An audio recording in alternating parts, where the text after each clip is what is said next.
হরে কৃষ্ণ, রাধে রাধে। শুধু কৃষ্ণ ভক্ত, গৌর ভক্ত, হরি ভক্ত, আমার মা সকল, বাবা সকল, আপনাদের প্রত্যেকের চরণে আমার সশ্রদ্ধ প্রণাম।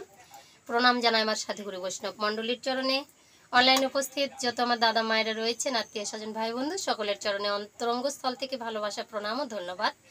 তো বলুন আপনারা কেমন আছেন? আশা করি প্রাণ গোবিন্দ রাধারানী কৃপায় সকলেই ভালো আছেন। তো আমিও আপনাদের আশীর্বাদ ভালোবাসায় খুব ভালো আছি। তো আজকে আপনাদের সামনে যে ভিডিও আমি তুলে ধরার চেষ্টা করছি, গুরুতত্ত্ব, যাকে আমরা গুরু বলে ডাকি, সেই মানুষটা আসলে কে? তো গুরু তো আমাদের অনেক আছে, মাতা পিতা গুরু আছে, শিক্ষা গুরু আছে, দীক্ষা গুরু আছে, স্কুলের টিচাররা রয়েছে, আর অনেক গুরু আছে। তো দেবতাদের গুরু আছে ব্রহ্মা। তো ভোলানাথ একটা গুরুর জন্য ওই সোনার কৈলাস ত্যাগ করে শ্মশানে বাস করছে। কার জন্য করছে? কেউ বলে আদ্যাশক্তি মহামায়ার জন্য, কেউ বলছে নারায়ণের জন্য ধ্যান করছে। তো উনি কার জন্য ধ্যান করছেন? তো গুরু আসলে প্রকৃতপক্ষে কাকে আমরা গুরু বলে আখ্যা দিতে পারি? তো চলুন আমরা ভিডিওতে প্রবেশ করি। গুরুতত্ত্ব নিয়ে আজকে আলোচনা করব। সবাইকে অনুরোধ করব ভিডিওটা একদম স্কিপ না করে পুরো ভিডিওটা দেখতে থাকুন। আর যদি আমার চ্যানেলের ভিডিও দেখে আপনাদের ভালো লাগে, অবশ্যই চ্যানেলে লাইক, শেয়ার, কমেন্ট করে চ্যানেলটি সাবস্ক্রাইব করে পাশে থাকবেন। তার আগেই বলতে চাই, যারা আগে থেকে আমার চ্যানেলটি সাবস্ক্রাইব করে আমার ছোট্ট বড় ভিডিওগুলো দেখছেন, আপনাদের প্রত্যেকের চরণে আমার সশ্রদ্ধ প্রণাম। যারা আমার চ্যানেলে এসেছেন এখনো পর্যন্ত চ্যানেলটি সাবস্ক্রাইব করেননি, আপনাদের কাছে অনুরোধ থাকছে বন্ধুগণ, যদি ভিডিও ভালো লাগে অবশ্যই চ্যানেলে লাইক, শেয়ার, কমেন্ট করে চ্যানেলটি সাবস্ক্রাইব করে পাশে থাকবেন। প্রেম সে বলো রাধে রাধে। জয় গুরু। পিতা স্বর্গ, পিতা ধর্ম, পিত হি পরম তপ, পিতরি পিতম পণ্যে প্রিয়ন্তে সর্বদেবতা, সর্বদুঃখ নিয়ন্ত্রিতাং ভক্তি মুক্তি প্রদায়িনী বিশ্বেশ্বরী জগদ্ধাত্রী মাতৃদেবী নমস্তুতে। ওম অখণ্ডমণ্ডলাকারং ব্যক্তং যেন চরাচরম তৎপদং দর্শিতং যেন তস্মৈ শ্রী গুরুবে নমঃ। ওম অজ্ঞানতিমিরান্ধস্য জ্ঞানঞ্জন শোলকয়া চক্ষুরুন্মিলিতং যেন তস্মৈ শ্রী গুরুবে নমঃ। গুরু কৃপা হি কেবলম, গুরু কৃপা হি কেবলম, গুরু কৃপা হি কেবলম। চলো আমরা ভিডিওতে প্রবেশ করি। জয় গুরু।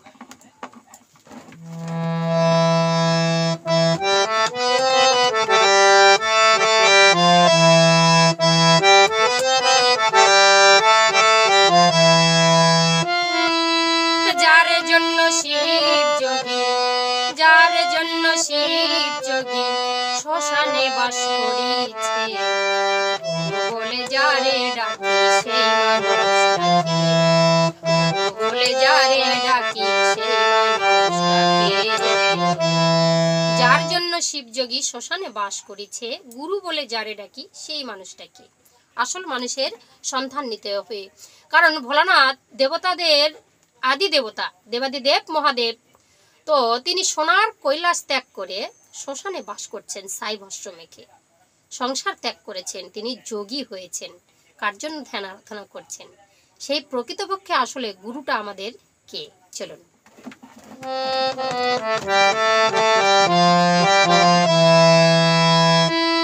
যার জন্য শিব যোগী, যার জন্য শিব যোগী শ্মশানে বাস করিছে, বলে যারে ডাকি সেই মানুষটাকে, বলে যারে ডাকি সেই মানুষটাকে।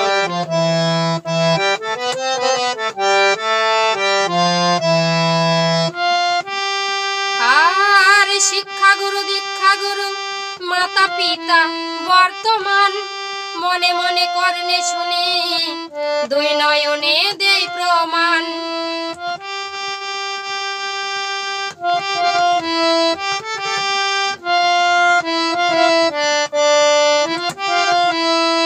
শিক্ষা গুরু, দীক্ষা গুরু, মাতা পিতা বর্তমান, মনে মনে কর্ণে শুনে দুই নয়নে দেয় প্রমাণ। কর্ণে শুনে জিদ ভাই কয়, কার সাক্ষাতে মামলায় যাই। কর্ণে শুনে জিদ ভাই কয়, কার সাক্ষাতে মামলায় যাই। শত কোটি জীব উদ্ধার হয়, শত কোটি জীব উদ্ধার হয়, চোখের একটি পলকে সেই মানুষটাকে, বলে যারে ডাকি সেই মানুষটাকে। শিক্ষা গুরু, দীক্ষা গুরু, মাতা পিতা বর্তমান, আর বলছে মনে মনে কর্ণে শুনি দুই নয়নে দেয় প্রমাণ। মাতা পিতা আদি গুরু আপনারা সবাই জানেন, শিক্ষা গুরুর দীক্ষা গুরু তারাই কিন্তু প্রথমে।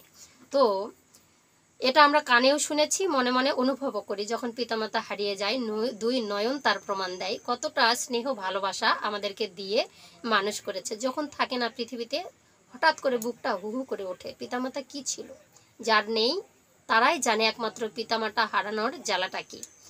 তো জিৎ ভাই কানে শুনেছেন, এটা জিৎ ভাইয়ের পথ, তো তিনি কানে শুনে প্রমাণ দিলেন যে এই পিতামাতা গুরু হলেও তারা কিন্তু জীবের উদ্ধার করতে পারবে না। তো যার একটি চোখের পলকে জীবের উদ্ধার হয়, সেই মানুষটাকে খুঁজতে হবে। জীবকে আমাদের উদ্ধার করতে হবে। যে জীব আমাদের যে মানে বলছে বীজের যদি উদ্ধার না হয় তাহলে জীবের উদ্ধার হবে না। তো বীজের উদ্ধারটা যার পরশে এসে যে আমাদের উদ্ধার করতে পারবো, সেই আসলে গুরু। সেই গুরুটা আসলে কে? তো চলো না আমরা আবার কানে চাই।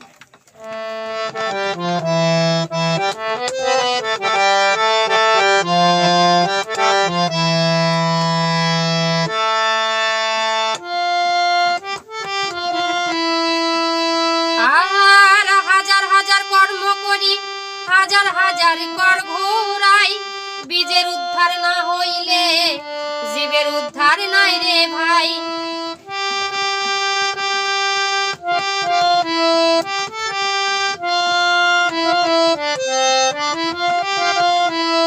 হাজার হাজার কর্ম করি, হাজার হাজার কর ঘোরাই, বীজের উদ্ধার না করিয়ে জীবের উদ্ধার নাই রে ভাই।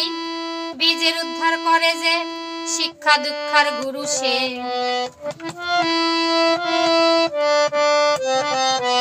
বীজের উদ্ধার করে যে শিক্ষা দীক্ষার গুরু সে, তানা ভজে ভোজি মোরা, তানা ভোজে ভোজি মোরা, বুড়া ঠাকুর ভেড়াকে সেই মানুষটাকে গুরু বলে যারে ডাকি, সেই মানুষটাকে গুরু বলে যারে ডাকি, সেই মানুষটাকে। বলছে হাজার হাজার কর্ম করি, হাজার হাজার কর ঘোরাই। হাজার হাজার কর্ম করি, হাজার হাজার কর ঘোরাই, গানের ভাষাই বলছেন জিৎ ভাই। তাহলে এখানে বলছে যত কর্মই করুন না কেন, কেমন কর্ম করি, আজকে কালীর উপাস, কালকে দুর্গার উপাস, কালকে একাদশী, দ্বাদশী, নির্জলা, ফল সেবা করে নানা রকমের কর্ম আমরা করছি। হাজার হাজার কর ঘোলাই, যেখানে সেখানে দেবতার চরণে মাথা কুটেছি, প্রণাম জানিয়েছি, কিন্তু এতে কোনো উদ্ধার হবে না। পিতামাতা গুরু, কিন্তু বীজের উদ্ধার তারা করতে পারবে না। তাহলে হাজার হাজার কর্ম করেও যদি বীজের উদ্ধার না হয়, তাহলে আমাদের তাকে গুরু বলা যাবে না। গুরু তিনারা হয় চক্ষু দান করেছেন, মাতা পিতা লালন পালন করেছেন, সবই কিছু, কিন্তু আমরা আসল গুরুর সন্ধান কোথা থেকে পাবো? আসল গুরু কি বলছে? তানা ভোজে ভোজি মোরা। যে শিক্ষাগুরু দীক্ষাগুরু হবে, তারা কিন্তু বীজের উদ্ধার করবে। সেই গুরুকে না ভজন করে আমরা কি করলাম? বুড়া ভেড়াকে আমরা মানে ঠাকুর বানিয়ে আমরা ভজন সাধন করছি। এই ভজন সাধনে কিন্তু জীবের উদ্ধার নেই। এটাই বলছে জিৎ ভাই। যা কর্ম করেছি আজকে সব রসাতলে আমাদের চলে যাবে, এটাই বলছে। যে কর্মটা আমরা করছি সেটা কিন্তু ভুল হচ্ছে। তো ভুলটা কেন আমরা শুধরাবো কি করে? তাহলে আমাদের যে চেতন গুরুর সঙ্গ নিতে হবে। চেতন গুরুর সঙ্গ নিলে বীজের উদ্ধার হবে। আর কি বলছে? না হলে কিন্তু জীবের উদ্ধারও হবে না, আর এর কোনো গতিও হবে না। এবার প্রশ্ন করছেন, চেতন গুরুটা তাহলে কোথায় পাবো? কোথায় গেলে আমরা, কার চরণে গয়াকাশী বর্তমান আছে? চলো আমরা আবার গানে যাই।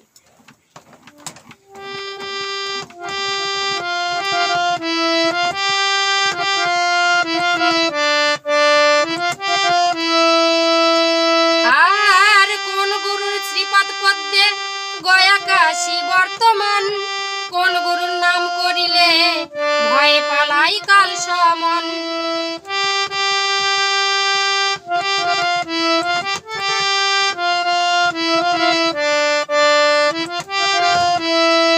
কোন গুরুর শ্রীপাদ পদ্মে গয়াকাশী বর্তমান, কোন গুরুর নাম করিলে ভয়ে পালাই কাল সমন। কোন গুরুর পাতের ভাত সব জাতে খায় একই স্বাদ, কোন গুরুর পাতের ভাত সব জাতে খায় একই স্বাদ। কোন গুরুর শ্রীপাদ পদ্মে গয়াকাশী বর্তমান, আর বলছে কোন গুরুর নাম করিলে ভয়ে পালাই কাল সমন। যে গুরুর নাম যদি আমরা করি, যে তারক ব্রহ্ম নাম, যে নামের চোটে আমাদের আমাদের যে মৃত্যু ভয় সেটা আসতে পারবে না, মৃত্যুটা হবে কিন্তু সেই মৃত্যু অন্যরকম হবে। কোন গুরুর চরণে আমাদের গয়াকাশী বর্তমান আছে, আর কোন গুরুর পাতের ভাত আর সবাই মিলে খাচ্ছে।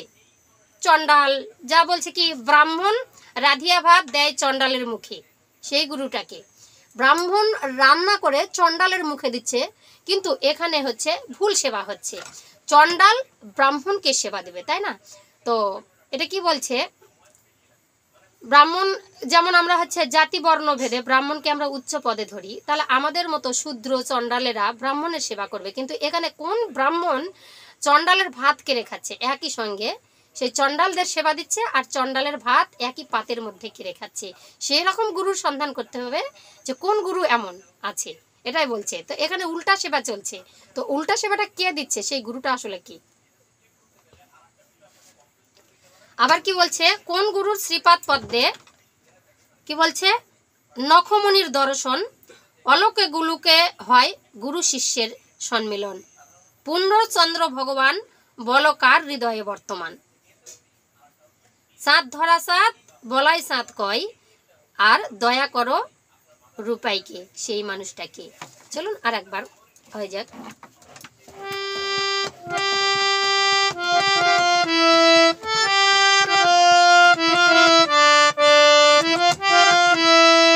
আর কোন গুরুর শ্রীপদ পদ্মে নখমণির দর্শন, অলোকে গোলকে হয় গুরু শিষ্যের সম্মিলন। কোন গুরুর শ্রীপদ পদ্মে নখমণির দর্শন, অলোকে গোলকে হয় গুরু শিষ্যের সম্মিলন, পূর্ণচন্দ্র ভগবান বলকার হৃদয়ে বর্তমান।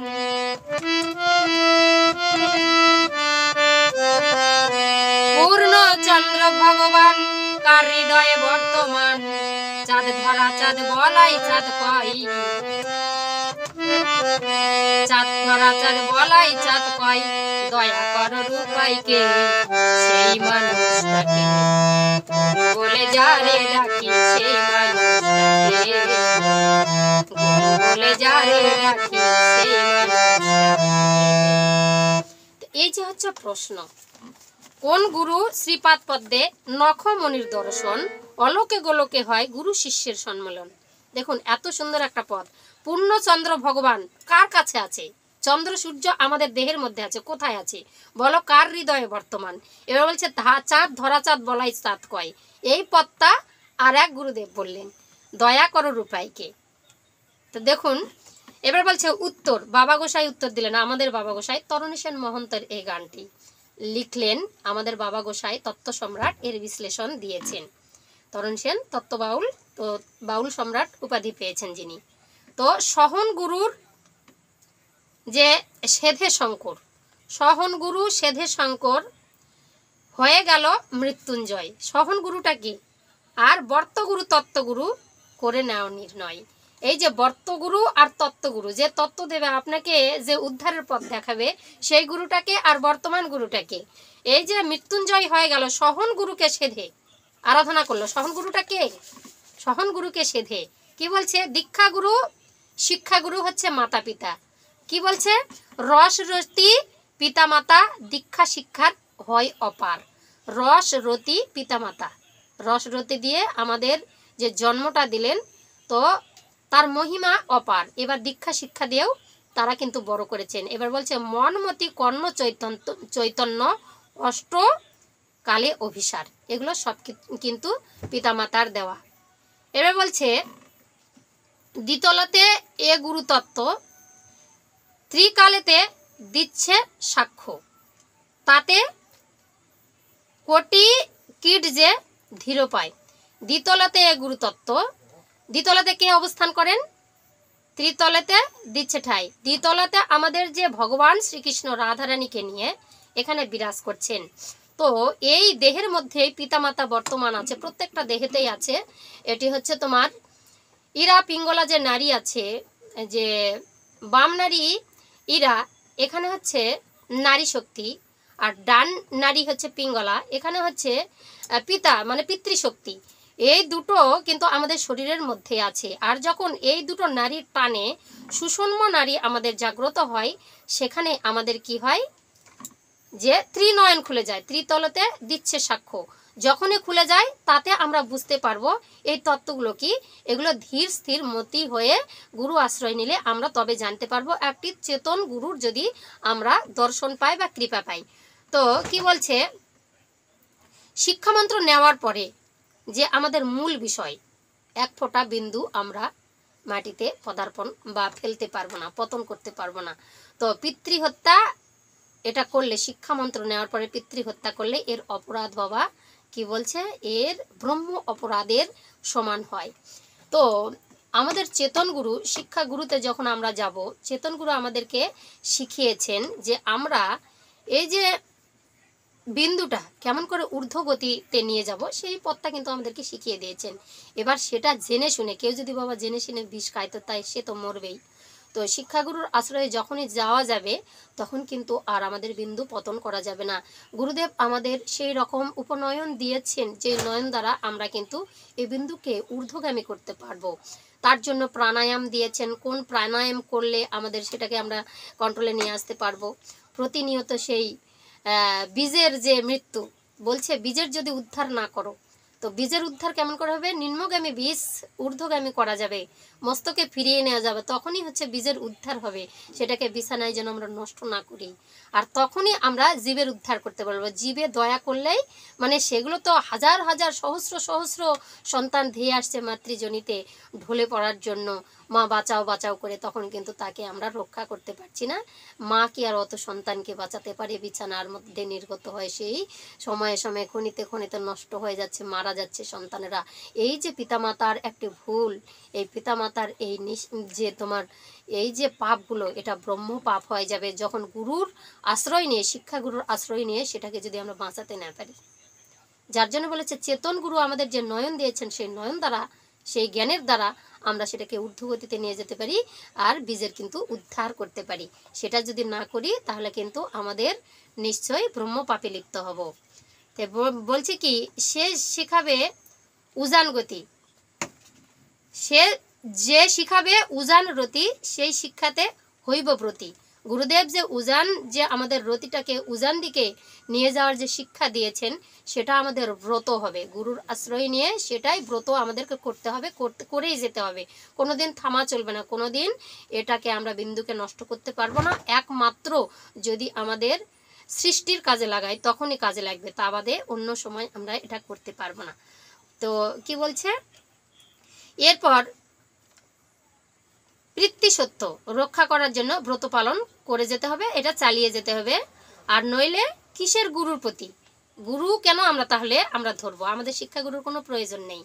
তো প্রতিনিয়ত যে জীব যে এই যে হচ্ছে তোমার ভুলগুলো করে যাচ্ছে, এটা শিক্ষার ঘরে গেলে এই ভুলগুলো আর হবে না। এই তত্ত্বগুলো আমাদের যে হচ্ছে তোমার গুরু দেবেন, সেটাই হচ্ছে আমাদের চেতন গুরু, যে আমাদের জীবের যে চেতনা আসবে যে আমরা এত কিছু পাপ করছি, কি করে আমরা উদ্ধার হব। এই চেতন গুরুর কাছে গেলে সামনাসামনি বসে যদি গুরু কর্মগুলো আমরা করি, সেই গুরুই হচ্ছে চেতন গুরু, যিনি বীজের উদ্ধার করার গতি দিতে পারবে, সেই হচ্ছে আসলে গতি। তো বলছে, এখানে বলছে মহিমায় গুরু কৃষ্ণ এক করি জানো, গুরু আজ্ঞা হৃদয়েতে সত্য করে মানো। তাহলে মহিমায় গুরু কৃষ্ণ, তো সহং যে এই যে একটা আছে সহং, তো হংটা হচ্ছে আমাদের বের হয়ে যাচ্ছে, যে প্রাণ শক্তিটা বেরিয়ে যাচ্ছে। আর হং হচ্ছে আমাদের শিব শক্তি, আর স হচ্ছে আমাদের শক্তি হচ্ছে বা হচ্ছে নারী শক্তি। তো সটা আমরা গ্রহণ করি আর হংটাই হচ্ছে কিন্তু আমাদের মৃত্যু। তো এই তত্ত্বটা জেনে পরম ভোলানাথ, স যোগ আমি, পরম ভোলানাথ নিজে স আমি, স্বামী কাকে বলে, যে আমাদের যে নিজের স্বামী তাকে বলা হচ্ছে না, সে তো গুরু, পিতামাতা গুরু, স্বামী গুরু, তো ঠিকই আছে, কিন্তু আমাদের আমি, স্বযোগ আমি, এটা হচ্ছে এই স্বামীর কথা বলা হয়নি।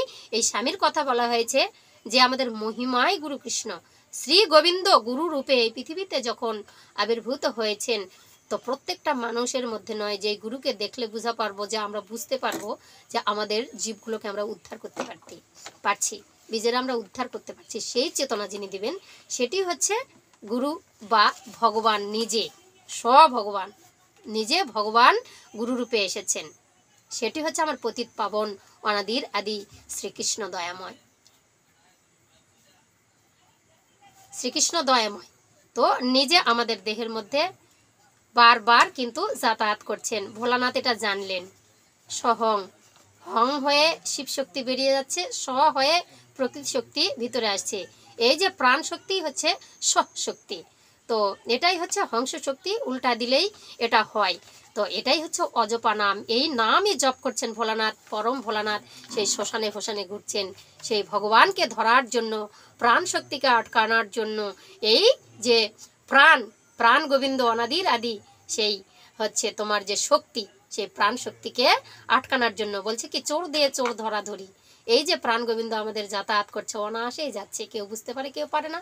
যার গুরু আশ্রয় নিয়ে চৈতন্য হয়েছে সে চোরকে ধরতে পারে এই প্রাণায়ামের মাধ্যম দিয়ে। আর একটা চোরকে, কোন চোরকে ধরবে না কাম শক্তিকে। এই যে প্রাণায়ামের মাধ্যমে গুরু যদি চেতন দেয় তাহলে সেই গুরুকে আশ্রয় করে এগুলো আমরা এই তত্ত্বগুলো জানতে পারবো। সেটি হচ্ছে আসল গুরু, যে আমাদের তৃতীয় নয়ন খুলে দেওয়ার পথ অন্বেষণ করাবে, যে আমাদের বীজের উদ্ধার করাতে পারবে, সেটি হচ্ছে প্রকৃতপক্ষ গুরু। এখানে সদ্গুরু বেছে নেওয়ার দায়িত্ব আপনার। যত যত সাধুসঙ্গ কৃষ্ণ কথা আলোচনা যত যত বেশি বেশি যেতে পারবেন, তত আপনারা লোকের সঙ্গে চেনা পরিচয় হলে সদ্গুরুকে আপনারা চিনে নিতে পারবেন। তো আজকের ভিডিও বাবা এখানেই। আর একটা কথা বলার ছিল, যে এই যে ব্রহ্মা আমাদের প্রতিনিয়ত সৃষ্টি করছেন, তো এটি হচ্ছে ব্রাহ্মণ বলে না, ব্রাহ্মণ চণ্ডালের ভাত একই সাথে খাচ্ছে। তো ব্রহ্মা প্রতিনিয়ত আমাদের সৃষ্টি করছেন, যে আমাদের, আমি বললাম না যে আমাদের বীজটা শুধু সৃষ্টির কাজে লাগানো যাবে, যে না হলে কিন্তু আমাদের সৃষ্টি হবে না। তো ব্রহ্মা যে এই যে সৃষ্টিগুলো আমাদের গুরুরূপে যে আমাদেরকে দিচ্ছেন, এটা সৃষ্টির কাজেই লাগানো যাবে। তার জন্য বলছে চণ্ডাল ইতর যা কিছু আছে সব কিছু ব্রহ্মা সৃষ্টি করছে। তো এটাই হচ্ছে চণ্ডালের ব্রহ্মা সবাইকে ভাত খাওয়ার একটা উপদেশ, মানে এটার সঙ্গে তুলনা করা হয়েছে। এটাতে আর অন্য কিছু নয়, ব্রহ্মার কথা বলা হয়েছে। সৃষ্টির জন্য যে সৃষ্টিকর্তা ব্রহ্মা, তার কথা এখানে বলা হয়েছে। তিনি তো ব্রাহ্মণ, তিনি হচ্ছে দেবতাদেরও গুরু। তো এই যে ব্রহ্মার কথা এখানে বলা হয়েছে, আর অন্য কারো নয়। তো এই যে হচ্ছে গুরুতত্ত্ব। আপনাদের চরণে সহস্র কোটি প্রণাম, আমার গুরুর চরণে সহস্র কোটি প্রণাম। সবাই প্রেমসে বলে জয় গুরু। আজকের ভিডিওটা এখানেই রাখছি, পরের ভিডিও নিয়ে আবার আপনাদের সঙ্গে দেখা হচ্ছে। হরে কৃষ্ণ, রাধে রাধে।